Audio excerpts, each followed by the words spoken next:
So let's move on to the next session by Professor Hemalatha Balaram. I'll briefly introduce her to you while the slides load up. So Professor Hemalatha Balaram is a JC Bose National Fellow and an honorary professor at JNCASR in Bangalore. So she received her doctorate degree from IISc and did her postdoctoral research at University of California, San Francisco. After a short stint at the Astra Research Center, India, she joined JNCASR as an assistant professor way back in 1996 and has been professor since 2008. So she was Dean of Academic Affairs from 2008 to 11 and Dean of Faculty Affairs from 2015 to 2021 at JNCASR. So she has several years of experience in areas of molecular parasitology, metabolism in parasitic protozoa, molecular enzymology, and so on. And she is a fellow of INSA, Indian Academy of Sciences. She is a recipient of Dr. Rajaramana Award for Scientist, Karnataka State Council for Science and Technology, and the CNR Oration Award. So with these words, let me hand over the dais to Professor Hemalatha Balaram. I would like to thank the organizers for inviting me to this symposium on, where the focus is on women in science. And I was asked to give a talk where I detail the kind of work that I do in my laboratory. But I thought since it's to celebrate International Women's Day, I'll also put into perspective the women both from India and abroad who have contributed to this sub-area that I work on. How many of you are a biologist or biochemist or have only one, two, three? Okay. Yeah, I'll keep it as general as possible, and you will realize from my talk that if you have a physics background or if you have a chemistry background or even a mathematical background, you'll be able to appreciate or also contribute to addressing many questions in biology. I've been working on the parasite which causes malaria. And that parasite, the name is Plasmodium, and we have malaria. It's pretty rampant in India. And I look at two aspects of the malarial parasite. One is to study all the chemistry that is happening within the parasite cell. And if we interfere with the chemistry that's happening within the parasite, one can think of ways of developing new drugs. How do I do that? I use techniques of reverse engineering. I put in a new gene, I knock out a gene, and see how the parasite responds if I manipulate it at the genetic level. And that's the metabolism. The chemistry that happens within the cell in biology is known as metabolism. It's all the reactions that take place in the cell, in this living organism cell. That's the pathway that is shown over there. That's the typical way of showing a pathway.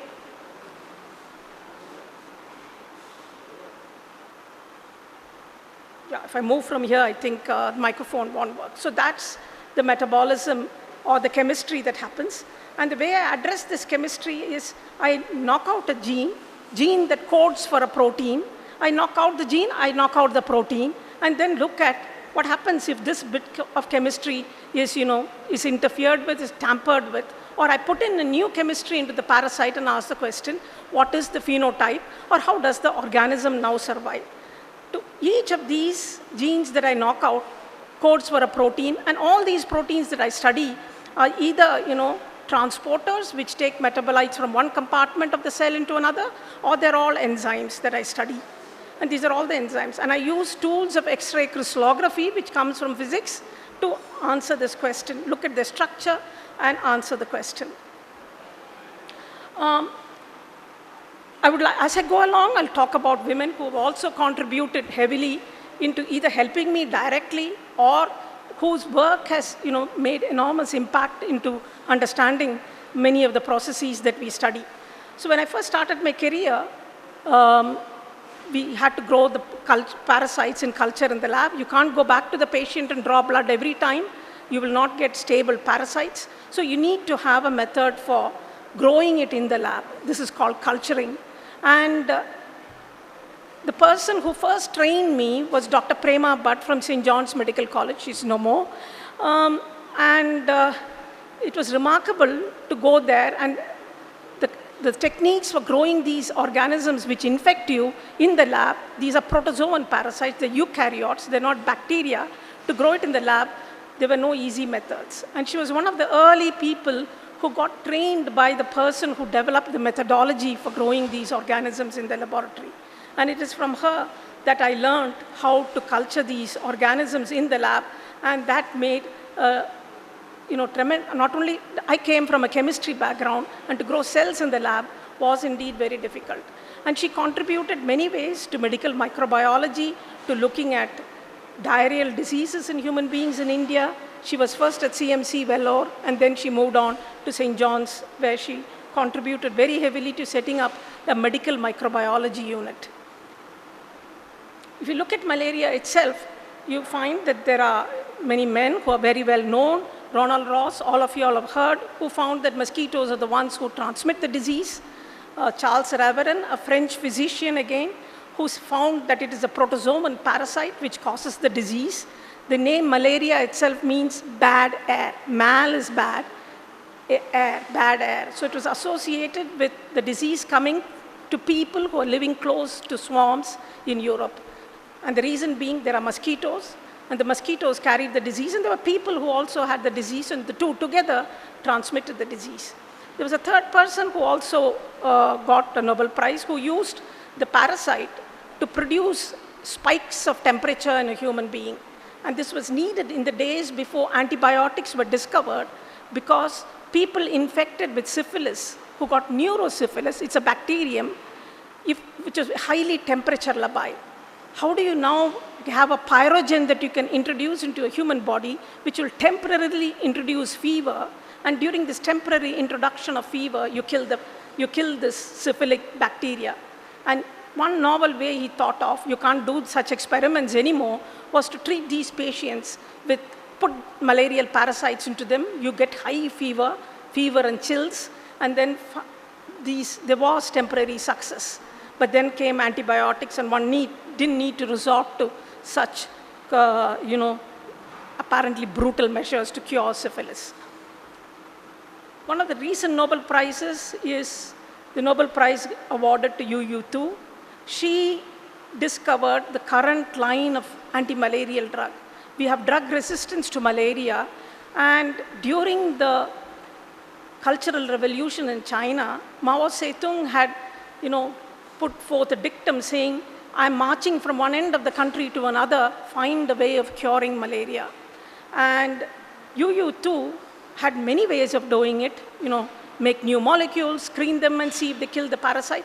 This was before even the culture methods were established. So she would have a mouse model with malaria, get all the drugs, inject them one by one into the mouse and see. Nothing worked. She went back to ancient Chinese literature, just like we have Ayurveda. She went back to ancient Chinese literature and found that there was a description of a medical condition which looked very similar to malaria, fever and chills in a very periodic manner.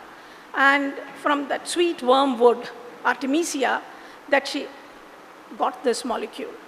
And she got the Nobel Prize in 2015 for physiology and medicine for the discovery of this drug. And today, even in India, this is the drug, this is the current line of therapy that we use to cure malaria. I would like to point out here an Indian scientist, woman, who contributed enormously to discovering drug molecules from the kind of medicinal plants that we have in Ayurveda, Siddha, and Unani. That's Dr. Professor Asima Chatterjee, late Professor Asima Chatterjee, who did very fundamental drug. The antimalarial was not as effective as chloroquine and things like that we got during the war, but did discover many molecules which showed high therapeutic potential. She did it at a time when there were no instruments available to organic chemists. There would be no NMR spectrometer. There would be no mass spectrometer. There would be very rigorous old-fashioned methods of taking a molecule from a plant, breaking it down, and then assembling it together and resynthesizing it to show that is the structure of the molecule. She made dramatic contributions to many plant metabolites that could have medicinal properties. I would like to point out one more lady. I I said I look at the chemistry that happens within the parasite. I look at one of the chemistries that I look at are how are nucleotides synthesized. Your DNA is a polymer. Its building blocks are nucleotides. In a malignant cell, which is dividing very rapidly, malignant cell is a cancerous cell, which is dividing very, very rapidly, you need to provide the cell with nucleotides. The cell has to make nucleotides because those are the building blocks by which it makes the long polymer. Gertrude Elion, when she started off her career in the US, who got her Nobel Prize in Physiology and Medicine in 1988, said instead of randomly trying, let me have a strategy by which I make molecules which will block this DNA synthesis. That is, I don't provide the right precursors for DNA synthesis. She got a degree at the age of 19 in chemistry, and in those days, it was very difficult for a woman chemist to get a job. But then the World War II started. Most men were recruited to go and fight the war, and there were placements in pharmaceutical industries where even a woman was taken at that time. And along with Hitchings, Gertrude Elion developed innumerable drugs that I've shown over here, starting with mercaptopurine, which is still used for the treatment of leukemia, and various other drugs, many of which are antiviral agents and form the basis for therapy for HIV. But she did all her research without a PhD. She only had a bachelor's degree, and her papers are so beautiful to read in terms of drug development well before even current modern biochemistry was known. Her intuitive skills were so fantastic that she could look through all these molecules, not knowing the biochemistry, and arrive at the right molecules. So I'm going to talk to you. I was told I should tell you a little bit about the kind of research that goes on in my lab. And we look at the molecular basis. One aspect that we look at is the molecular basis of enzyme function. What are enzymes? Enzymes are catalysts. If you were trying to do a reaction in the laboratory, a chemical reaction, you will heat the sample to very high temperatures, or you will add sulfuric acid, you will add nitric acid, or you will add strong bases, things which you cannot do if you want to do chemistry in your cell. They have to be done under very, very mild conditions. And nature, evolution over a period of time has perfected these protein molecules, which we call enzymes, that can catalyze reactions and take up rates which will be phenomenally higher than in an uncatalyzed reaction. And they carry out all chemistry in your cell. With any one chemistry going wrong, you have disastrous consequences. So understanding how these molecular catalysts, enzyme catalysts work, has been a study which has been going on for decades. Shown here is a little bit of how you understand a catalyst.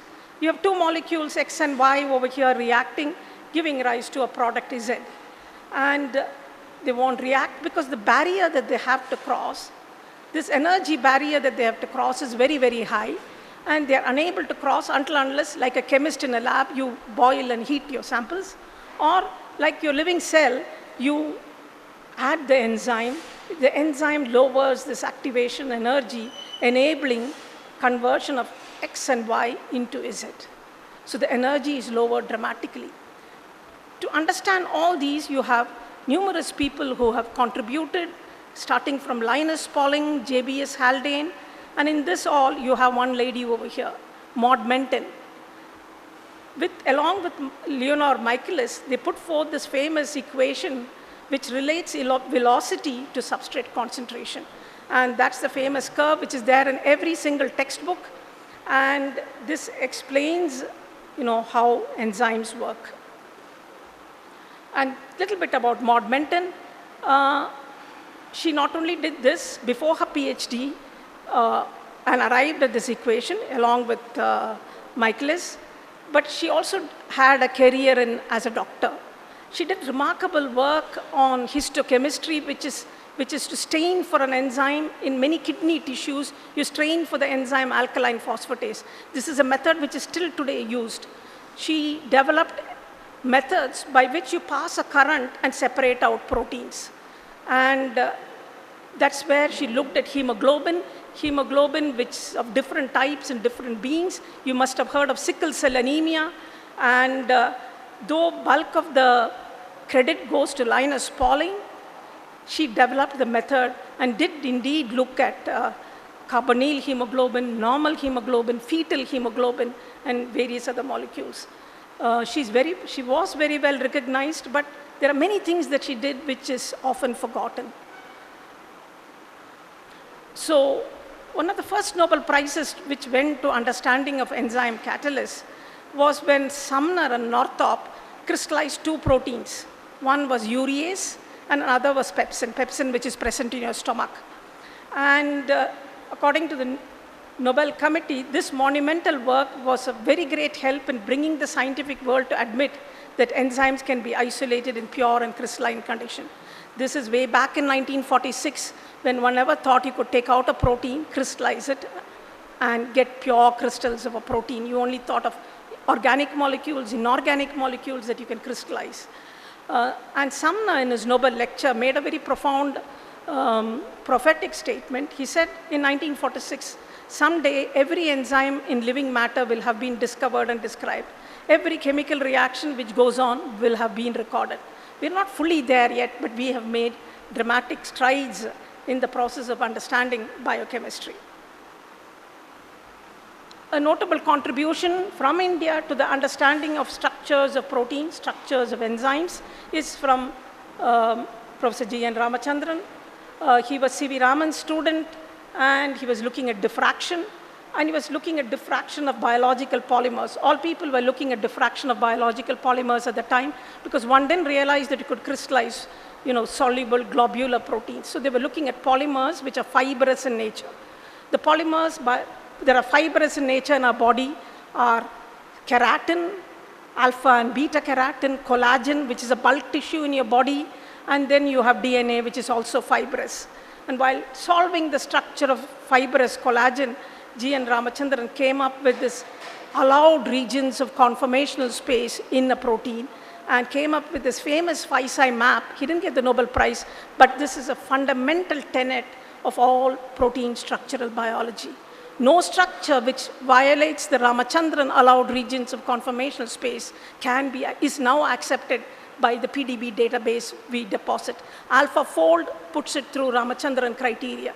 So this was such a major contribution, apart from the structure of collagen, by G.N. Ramachandran that came out from India. And this is the allowed regions of conformational space. All proteins are made up of L amino acids except for glycine. And these are the regions, if you look, this is the entire conformational space available, but these are the allowed regions. Other regions are disallowed. The first structure of a protein that was solved was that of myoglobin and followed by hemoglobin. They're not enzymes. The first structure of an enzyme that was solved was that of lysozyme. And this is the person, two people who were there who solved the structure, Louise Johnson and D.C. Phillips.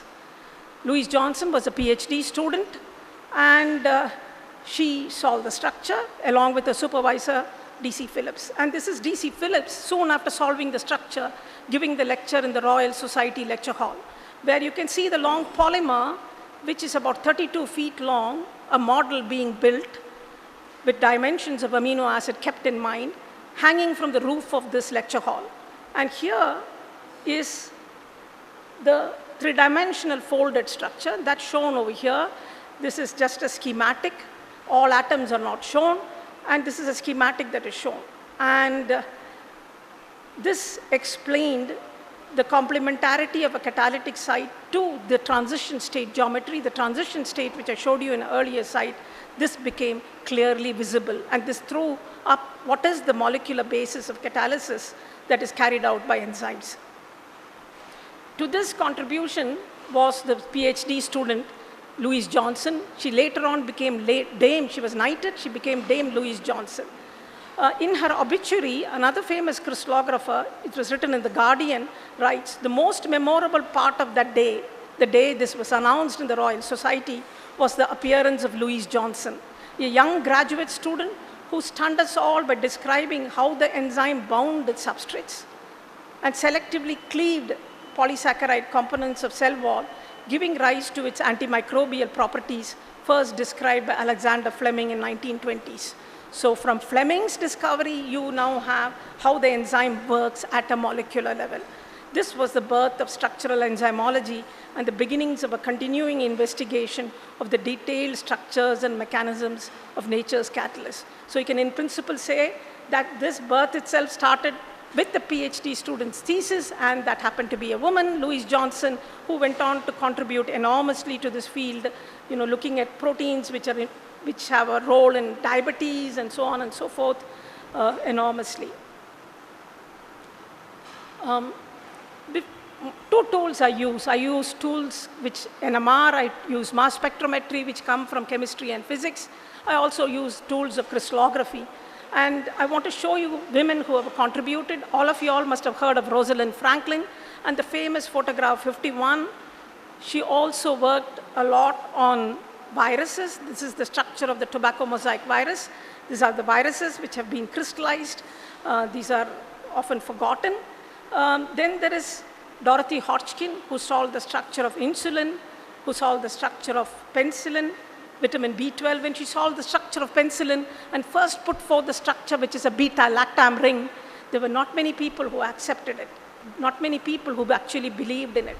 And then there is Isabella Karl, who didn't get the Nobel Prize, but contributed to validate a mathematical method developed by Jerome Karl and Karl Hauptmann. She didn't get the Nobel Prize despite the fact that she had actually contributed very heavily to getting what is known as direct methods into doing diffraction analysis. I also thought of telling you a little bit of history, often how people are forgotten. You always know that of photograph 51 and how photograph 51 and Rosalind Franklin never got recognized. This was taken in 1952 by her student Gosling. But well before that, in 1938, Florence Bell, working in the laboratory of William Astbury, actually had found a method of getting DNA out, drying it up, making a nice fiber out of it. They're all fibrous. But how do you take it out of a cell? Put yourself back in 1938. It's not easy to take a DNA out of cell like any undergrad student would do in a laboratory practical now.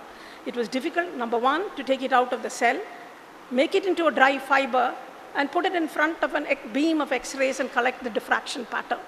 But she succeeded in doing it, had the diffraction pattern, and published in a paper in Nature along with her supervisor Ashbury, in which they called the structure of DNA as a pile of pennies, as a pile of pennies. I guess they had anticipated that the bases are stacking within the core of the DNA, and they also confirmed the periodicity that is there. And all this actually gave information to Watson and Crick when they finally came up with a model of the double helical structure of DNA. But if you look at history back, there are many who are forgotten, and one of them here is a woman who actually left science at the end of all this. She was caught during the war, and there were various other issues which took her out of science completely. But this was a very, very fundamental contribution. You now have more recent people who have used the same technique, which I'm going to talk to you about a little bit. Ada Yonath, who shared her Nobel Prize with Venki Ramakrishnan, and they solved the structure of a massive complex. It's not a single protein, of the massive complex called the ribosome, which synthesizes all proteins in your cell. Francis Arnold, whose work I'll touch upon a little later, which talks of green chemistry, who's a chemical engineer. It doesn't matter what your background is, a chemical engineer who has developed methods for doing evolution in a test tube. Evolution is a series of mutations that accumulate, and an organism selects for mutation which are advantageous. Here you can do evolution in a test tube and select for novel proteins which will have novel phenotypes. Jennifer Doudna, you all must have heard of CRISPR-Cas9. Jennifer Doudna, who solved this complex structure of this entire entity that contributes to the whole process of genome editing. Yeah, and there are others who didn't get the Nobel Prize. Elinor Dodson, whose methodologies are completely computational in nature, which help you solve the structure. She developed all the computational tools. And she's a fairly senior person, but very recently when we had a problem in solving the structure and we put it up on it's a web page where you can put up all your problems, it was Elinor Dodson who replied, though it didn't help, but it goes to show her enthusiasm and her commitment to science despite the fact she's in her 90s. She developed this entire algorithm which has now become not only useful for crystallography but also for cryo-electron microscopy. Valerie Dact, who's actually a molecular dynamics, a physics person. Proteins are not stationary structures. The parts of them are moving rapidly, parts of them moving rigidly, and developed this entire area with many others, this area of molecular dynamics. And Carol Robinson, who has used mass spectrometry to look at structures of proteins. In fact, her story is very interesting. During this discussion, the question asked was, why are there not many women in science? She finished high school, dropped out, and was just a lab attendant. And along the course, she did her bachelor's degree and then did her PhD in UK.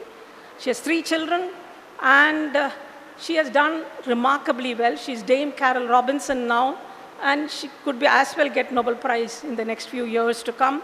She has looked at how you can look at protein structures by mass spec and made dramatic contributions to this entire field. I'm going to talk about enzymes as molecular catalysts. How do they function? What is the molecular basis of function? I'm going to tell you about 3 things. Catalysis, that's the reaction they catalyze. Proteins are not rigid structures, they're very dynamic.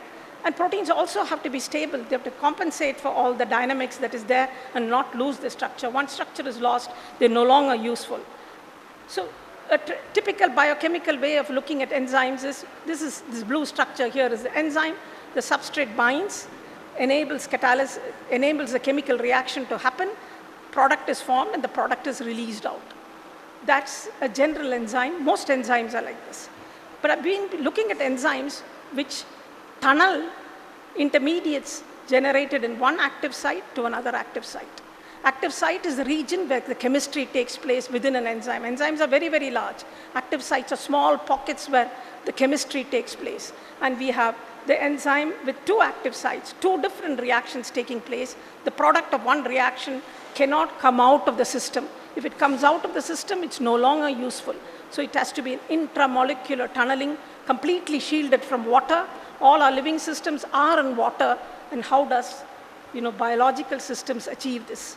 And one of the enzymes we look at is an enzyme which generates ammonia, gaseous ammonia, in one active site, tunnels it across, and puts it into another active site where another chemistry takes place and product is formed. And the enzyme, this is analogy to the channel which is underneath the British Channel. So if you have a train going from United Kingdom to France, if water goes in, there's disaster, people in the train will die. If the train goes out, it's disaster. This is similar to that. I have an active site here which generates one product. I have another active site here which generates another product. It cannot come out into the cellular media. It has to be tunneled, shielded from water. So that's the question we were asking. And you can see in this, you can contribute by doing some mathematical modeling. You can contribute as a chemist. You can contribute as a biologist and a physicist. So that's the enzyme we were looking at. Yeah, yeah. And we looked at it from multiple perspectives to show how it does. We used NMR spectroscopy to establish tunneling. We used mass spectrometry to say that there is lots of conformational change. And we used crystallography to say how is the tunnel formed. It's a combination of crystallography and molecular dynamics that established a tunnel over here. And as my time is running short, I'll cut short and tell you about a case where we looked at stability. How does enzymes have to be dynamic, but at the same time, they have to be very stable. Once a structure is lost, they're destroyed. And we looked at it. We took an organism which lives in volcanic vents. It lives in deep sea volcanic vents at temperatures way above normal boiling temperature of water. how do enzymes survive in this? We found an unusual modification that happens in the protein, which contributes remarkable stability to it. This modification is normally unstable, and in all our systems is a nuisance. But in these organisms, they have evolved a sequence which keeps the modification, which we call succinamide, very, very stable, prevents it from getting degraded, and this modification, which is otherwise deleterious in our systems, comes to an advantage in these organisms which live in deep sea. So you can see here, the enzyme does not precipitate even if I boil. Normal enzymes will precipitate and be lost, but with this unusual modification, which is actually deleterious in all our systems, and even in biotherapeutics, it's a deleterious modification, is the organism takes advantage of it to keep it remarkably stable and prevents it from boiling over, precipitating in an organism which lives in deep sea vents. And I use the Ramachandran map to explain why this is so. I won't go into the details, but just to show you how the Ramachandran map helps me explain why this structure, this modification keeps the protein so stable. Finally, one last note.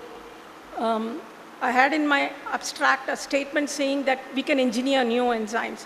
Francis Arnold, a chemical engineer, has all her life been engineering enzymes. Engineering enzymes by allowing evolution to happen in a test tube. This is a compound which is a methyl siloxane. We produce megatons of this every year. Human beings produce it for various industrial purposes, cosmetic purposes, dental purposes, neon. It is a major problem from the perspective of pollution. And she's engineered an enzyme which can now break down these molecules. So you go from trying to understand catalysis to develop new enzymes which can take care of lots of pollution that we have in our atmosphere. I would like to thank you. Thank you very much for your attention. And one major acknowledgement is, apart from my students, is JNCASR, which has provided me with a place and funding and an environment for carrying out my research. Thank you very much. Sorry for exceeding my time. Do we have any questions for Professor? Thank you.